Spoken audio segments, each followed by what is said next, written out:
À l'écoute de Radio France Internationale, bienvenue à vous si vous nous rejoignez. Il est 18h à Paris, 16h en temps universel. Le journal en français facile. Sophie Pouzrat. À la une de cette édition, l'armée israélienne appelle les habitants de Gaza à évacuer la ville alors que le conflit dure depuis 10 mois dans l'ensemble du territoire palestinien et que des affrontements font toujours rage. En marge des 75 ans de l'OTAN, les pays membres de l'Alliance internationale sont réunis à Washington, aux États-Unis, pour discuter de la suite de leur soutien à l'Ukraine dans sa guerre contre la Russie. À la une également en France, le président Emmanuel Macron attend que les partis politiques fassent des compromis pour nommer un Premier ministre, alors que les députés élus ce dimanche font leur entrée à l'Assemblée nationale. Et puis nous irons faire un tour au Festival des Francopholies de La Rochelle, dans l'ouest de la France. Il fête ses 40 ans cette année. Alors que le conflit dans la bande de Gaza dure depuis 10 mois, des appels à évacuer la ville de Gaza, au nord du territoire palestinien, ont eu lieu. L'armée israélienne a largué des tracts sur la localité. Elle appelle tous les habitants à quitter les lieux. Oriane Verdier, bonjour. Bonjour. Les opérations sont très intenses avec des bombardements et des combats au sol. Oui, le Croissant Rouge palestinien dit avoir reçu des dizaines d'appels désespérés d'habitants de la ville de Gaza. Le Croissant Rouge est la principale organisation qui vient en aide aux civils blessés. Ils ne peuvent plus agir dans la ville de Gaza, il y a trop de bombardements. Aujourd'hui, l'armée a largué des tracts sur la ville, des messages imprimés sur des papiers demandant à la population de fuir vers le sud de Gaza, comme vous le disiez. Les communications sont actuellement très difficiles. Juliette Touma, de l'Agence des Nations Unies pour les réfugiés palestiniens, peine à obtenir des informations sur place. Ce que je sais, c'est qu'il n'y a aucun endroit sûr à Gaza. Aucune route d'évacuation est hors de danger. Nous l'avons vu durant toute cette guerre. Même ces routes décrites comme sûres ou ces zones qualifiées comme hors de danger par les autorités israéliennes, finalement, ne l'étaient pas. La nuit dernière, justement, des tentes où étaient réfugiés des déplacés ont été touchées par une frappe aérienne. Des responsables médicaux sur place affirment qu'au moins 29 personnes ont été touchées, principalement des femmes et des enfants. C'est la 4e école touchée par des frappes israéliennes en l'espace de 4 jours. Merci beaucoup, Oriane Verdier. Et dans ce contexte, de nouvelles discussions sont prévues au Qatar pour tenter d'avancer vers un cessez-le-feu. On va parler d'un autre conflit, celui entre l'Ukraine et la Russie. Il est au cœur des discussions de l'OTAN à Washington, aux États-Unis. L'OTAN célèbre ses 75 ans cette semaine et les pays membres de cette alliance militaire internationale sont réunis pour l'occasion. Ce mercredi, ils discutent du renouvellement de leur soutien à l'Ukraine. En parallèle, ils ont commencé à envoyer des avions de combat à Kiev pour aider le pays à renforcer sa défense. Et dans un communiqué commun, les 32 pays indiquent que l'Ukraine est sur une voie irréversible, c'est-à-dire sans possibilité de retour en arrière vers son adhésion à l'OTAN.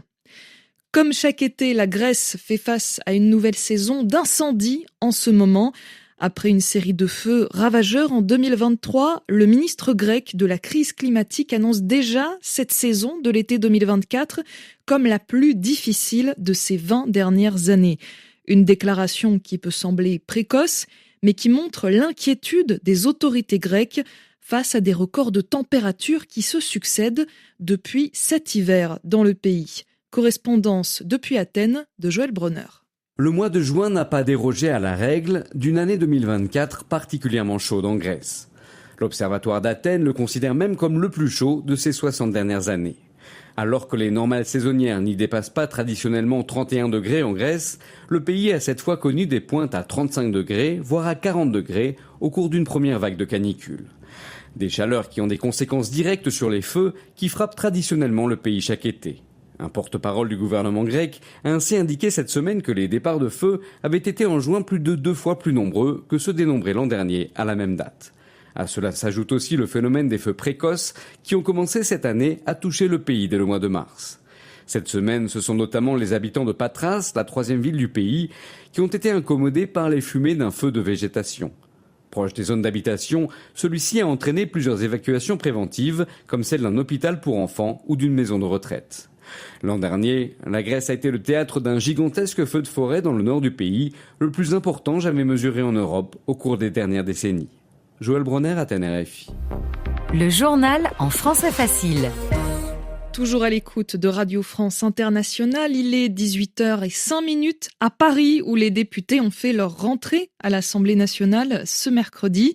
Une rentrée un peu particulière après les élections législatives anticipées dont le deuxième tour a eu lieu ce dimanche et qui ne donne pas de vraie victoire à un camp puisque la majorité absolue, c'est-à-dire le nombre de 289 députés élus, n'a été atteint ni à gauche, ni dans le camp présidentiel, ni par le Rassemblement national. C'est d'ailleurs l'avis du président Emmanuel Macron.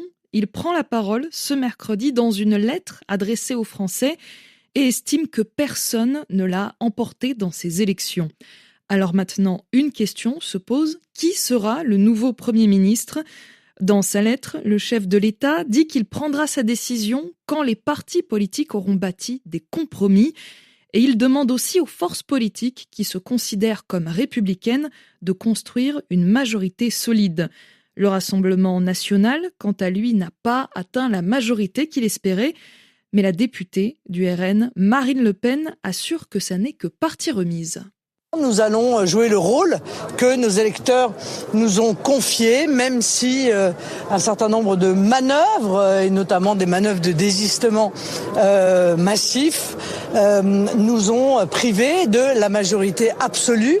Ça n'est que partie remise, parce qu'on ne peut pas indéfiniment tordre la représentation nationale. Comme son nom l'indique, l'Assemblée nationale doit être le reflet de la représentation de l'ensemble des Français en termes de poids politique. Ça n'est pas le cas aujourd'hui, ce sera le cas demain.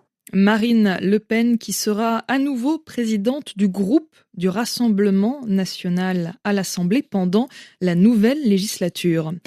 On reste en France, direction l'ouest du pays à présent, où les Francopholies de La Rochelle fêtent leurs 40 ans. Les Francopholies, c'est l'un des plus importants festivals de musique en France. Pendant 5 jours, jusqu'à dimanche soir, le public sera particulièrement gâté cette année. Parmi la centaine d'artistes programmés, on retrouve par exemple Étienne Dao, Jean-Michel Jarre ou encore Zao de Sagazan. Et pour la première fois, on voit à l'affiche un artiste non francophone, le chanteur anglais Sting. Edmond Sadaka était au festival. Pour souffler les 40 bougies des Francopholies, les organisateurs ont voulu manifestement cette année se faire plaisir. Ils ont même fait une entorse à la sacro-sainte règle selon laquelle seuls les artistes francophones sont programmés. La preuve, ce soir, sur la grande scène et en ouverture, il y aura l'anglais Sting. Every breath you take, every move you make.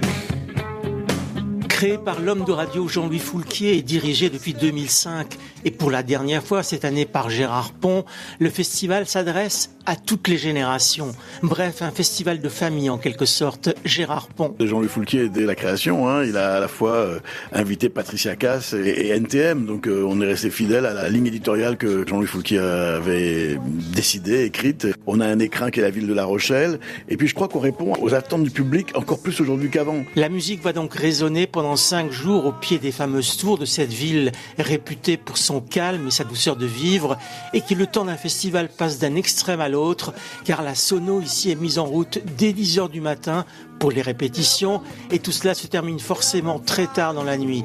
Edmond Sadaka, La Rochelle, RFI.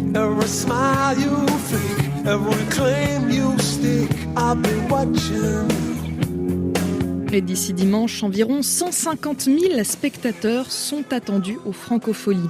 On se quitte sur la musique de Sting. Rendez-vous demain 16h TU pour une nouvelle édition du journal en français facile.